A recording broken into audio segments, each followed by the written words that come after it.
And welcome to Upon Further Review. I'm Josh Aubrey. Plenty to get to in this week's show. We've got the Georgia Southern baseball team winning 2 out of 3 at home this past week against Appalachian State. We'll send you out for some highlights of that one. Also, the Georgia Southern football team continues spring drills. Their big blue-white game coming up on Saturday. We had a chance to talk with head coach Clay Helton about how spring has gone up until this point, and what he feels is the strengths that are coming out of the spring. We also have high school baseball as they're wrapping up their regular seasons. We'll send you over to Bulloch Academy in Pinewood over at J.I. Clements. We'll also have some highlights from Statesboro High and from Southeast Bulloch. All that and more coming up on Upon Further Review.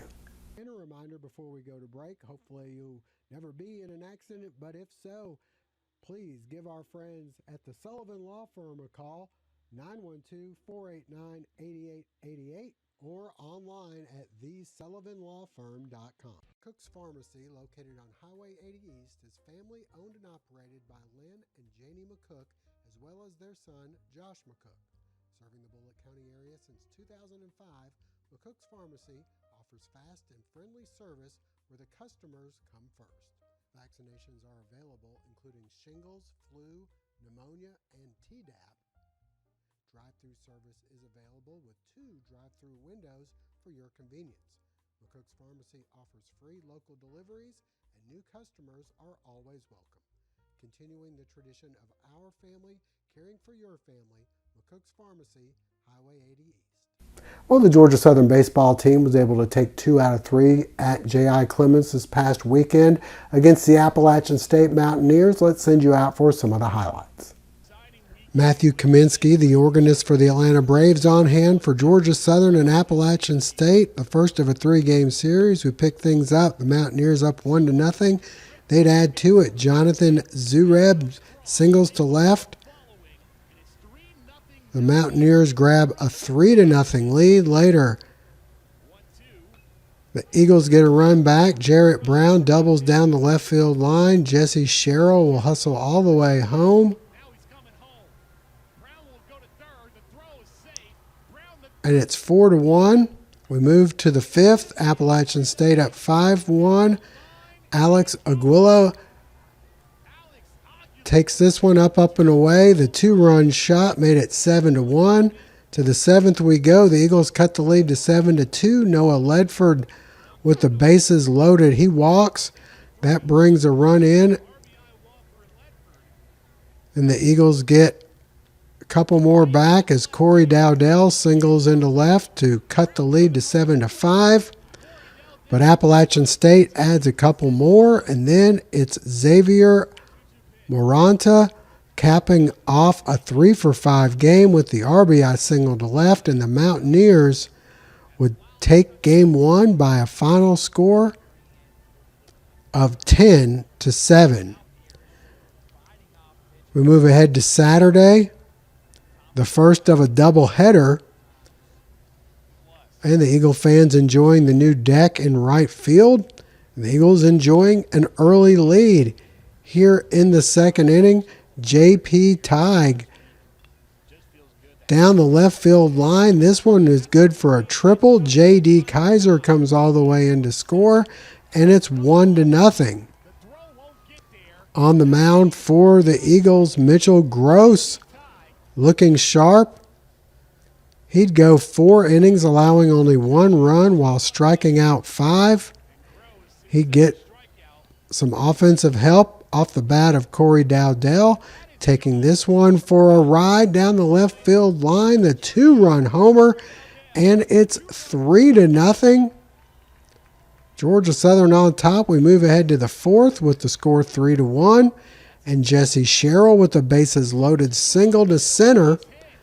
2 runs will score as the Eagles extend their lead to 5-1. Appalachian State scrapping back. They get to within 1. And then Luke Drumheller with the single to right center. 2 runs come home. Appalachian State takes their first lead of the game at 6-5, but the Eagles quickly respond. J.P. Tighe up and away to center field. The solo shot would tie the game at 6-all. And then still in the 8th, Jarrett Brown, the batter, showing the opposite field power as this one hits off the top of the Blue Monster and goes over the wall for a 2-run homer. The Eagles would go on to win this one by a final of 8-6. So we move ahead to the nightcap.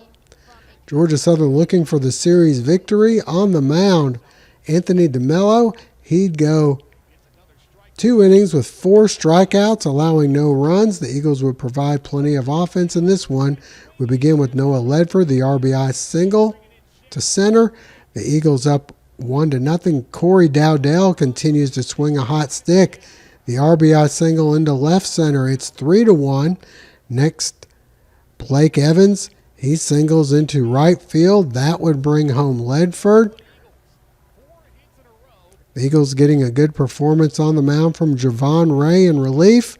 He'd allow only 1 run in 2 innings and have 4 strikeouts, but the story of the game was the Eagle offense up 6-2 in the 5th. Jesse Sherrill doubles down the left field line. 2 runs come home, and the Eagles take an 8-2 lead, up 9-2 Dowdell. Another big hit. Another RBI, 2 runners come home with this single as the Eagles take an 11-2 lead. At 12-2, it's Sam Blancato, this single to right center. 2 more runs will come home. The Eagles taking a 14-2 lead. And then with it 14-3, Noah Ledford, the batter. This one deep to left center. Jarrett Brown will come home to score to make it 15-3, and then for the finishing touch, A.J. Winrich doubles down the left field line. The Eagles go on to win by a mercy rule final of 19-4. Up next, the Eagles with a 3-game series on the road at Marshall. As for the Georgia Southern football team, well, they held their final practice of the spring this past Thursday as they get ready for the blue-white game on Saturday. We had a chance to talk with head coach Clay Helton about what he's like so far out of the spring.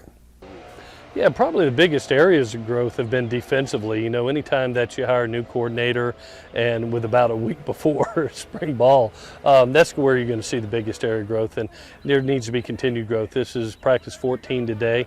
We have 26 more practices before the first game, and I've seen that group grow immensely. You know, one of the reasons we brought Coach Bailey in was because of creating turnovers and great third down efficiency, and that's where the area you've probably seen them grow the most. I anticipate, you know, the offense being in year 2 to excel, and they've had a good spring, but the biggest area of growth has been on defense. Obviously, you know, anytime you're having a new quarterback in play, to be able to get Davis Brin and be able to get J.C. French in the mix and be able to teach them, you know, the offense and see them operate with the offense, you know, that's important. So those reps and those experiences, that's why you didn't see a lot of, you know, non-team oriented things. You know, there wasn't a bunch of routes on air or one-on-ones or 7-on-7s. It was live football play, just so they get used to bullets flying, real live speed action. I thought they handled it really well, and they really progressed from practice 1 to practice 15.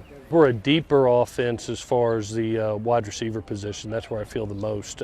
You know, we got a little bit thin towards the end of the year because of injuries, and now having some guys back, plus the additions of an Anthony Quealy, a Jalen Barden, you know, a Dre Buchanan, you can feel that depth where you really don't care who's in with the 1 or 2 deep. They're all productive.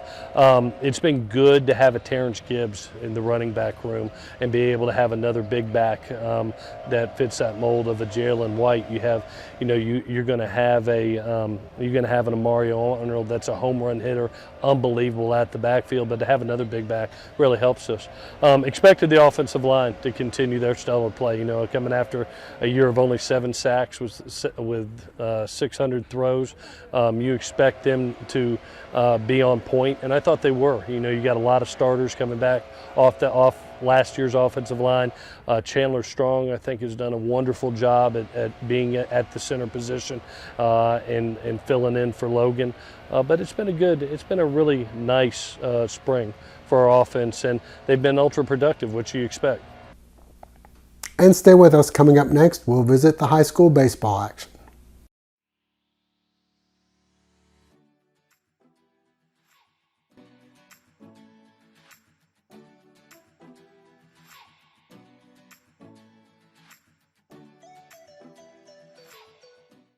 On the high school baseball front, area teams preparing for the state playoffs and wrapping up the regular season, trying to get a good spot in the region. The Statesboro Blue Devils had a great opportunity ahead of them. All they had to do is win 1 out of 3 against Greenbrier, and they'd go be able to host the first round of the state playoffs and earn the second seed in the region. But unfortunately, they let a lead slip away in the second game of a doubleheader at home and then lost again on Thursday. Let's send you out for some highlights of Statesboro, Southeast Bulloch, and Bulloch Academy. Statesboro Blue Devils looking to wrap up a 3-game series with Jenkins. Landon Yates drives this one to the fence and left. And that will be followed by Denham Mincy, basically instant replay. This one off the fence. That plates Yates, and it's 1-0. And then Nathan Newkirk will drive this one into left field. Brings home 2. Aubrey Smith adding to the Blue Devil lead with the fly ball that'll fall into center, and 2 more runs come home to score. Then Drew Yon, the opposite field single, brings in another. And Brian Davis, the deep drive over the heads in right, and that invokes the run rule. Statesboro wins 15-4. Statesboro hosting Greenbrier in the first of a doubleheader. The Wolfpack jump out to an early lead. Bryson Bell drives this pitch deep to left. Off the fence, scores 2. Then Gage Kirkland, the RBI single. Greenbrier on top 3-0. Statesboro trying to come back. Bruce Yon, the batter, he'll drive this one deep to right center. This one off the fence. That sets up runners on second and third for Davis. And he comes through with the ground ball that brings Drew Yon home. Cutting the lead to 3-1, but it wouldn't be nearly enough. Greenbrier goes on to win this one 11-1. So Statesboro with another chance to try and earn the second spot in the region, trailing 3-0. Nathan Newkirk, the RBI single to center. It's 3-1. Moving ahead, Aubrey Smith, the batter, with runners in scoring position. The RBI single to center cuts the lead to 3-2. The Blue Devils then drawing bases loaded walk by Landon Yates, and then a big blow coming here in the 6th inning. Mathis Lanier, the deep drive to right. This one just in fair territory. Clearing the bases, the Blue Devils take a 6-3 lead to the top of the 7th. 1 out, and the wheels fall off for the Blue Devils. First, this one just out of the reach of Aubrey Smith. That scores a run. And then Logan Brogdon, the opposite field flare, falls in for a single, bringing home another run. And then with the bases loaded, a walk ties the game, and Greenbrier goes on to win by a final of 11-9. A rare game in the stands for Rodney Hennon and his wife Kim, as their family watching his son Carter on the mound in Bulloch Academy taking on Pinewood. Carter here coming through with the strikeout. He'd have a solid performance. A little later, Pinewood with a runner on third. Hennon called for a balk despite clearly stopping his motion. The run scores. Getting back to the family affair, former Eagle great pitcher Brett Lewis now coaching Pinewood, and his son Jax on the mound for the Patriots. Trailing 3-1. The Gators get a run here on a Mason Johns single, but Lewis able to do what his dad did many times, a strikeout to end the inning. Pinewood up 3-2. The Gators coming back. Mark Justin, the drive to left. That brings home Bryson Scott to tie the game at 3-all. Braylon Evans then the ground ball. A nice play here by the second baseman as Justin is thrown out at home. We move into the 7th. Still tied at 3.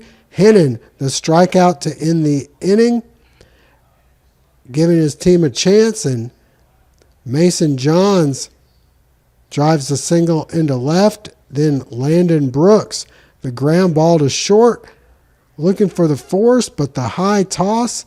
This ends up loading the bases with only 1 out. Carter Hennon stepping to the plate with a chance to play hero. He lays down a perfect bunt. Nick Walton scores easily, and the Gators take this one by a final count with a walk-off 4-3 victory.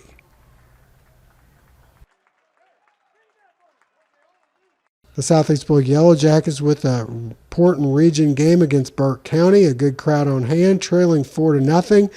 Deep drive to left, and a nice play here by the Bears left fielder to save extra bases. The Jackets finally get on the board. Carter Bowman drives a single into left center.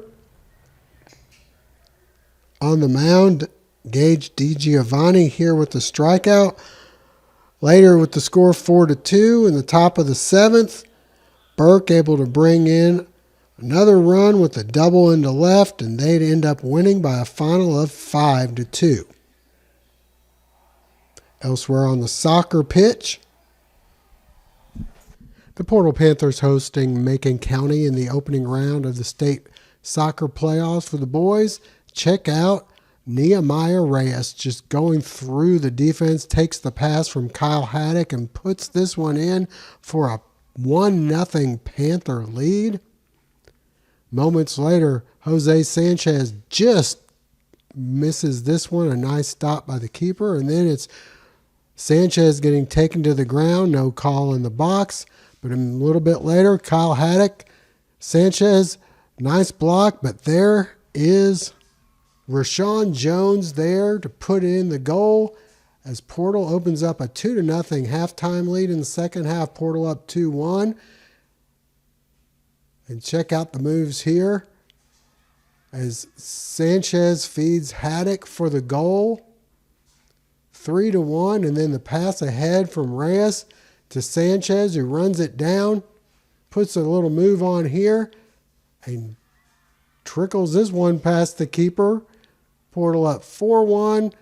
More from Sanchez. The man has 35 goals and counting on the season. A nice pass from Haddock. He puts this one in for the finishing touch as Portal advances to round 2, winning 5-1. Well, the Southeast Bulloch Yellow Jackets season comes to a close. They are not going to be in the postseason. Statesboro High will be on the road to open up the state playoffs. Bulloch Academy still has a couple games left before they get the state playoffs underway in another week. And the Portal Panthers right there on the bubble, seeing where they'll be going as far as the state playoffs go. All right, that'll wrap things up for now. We thank you for joining us. Hope to see you again next week.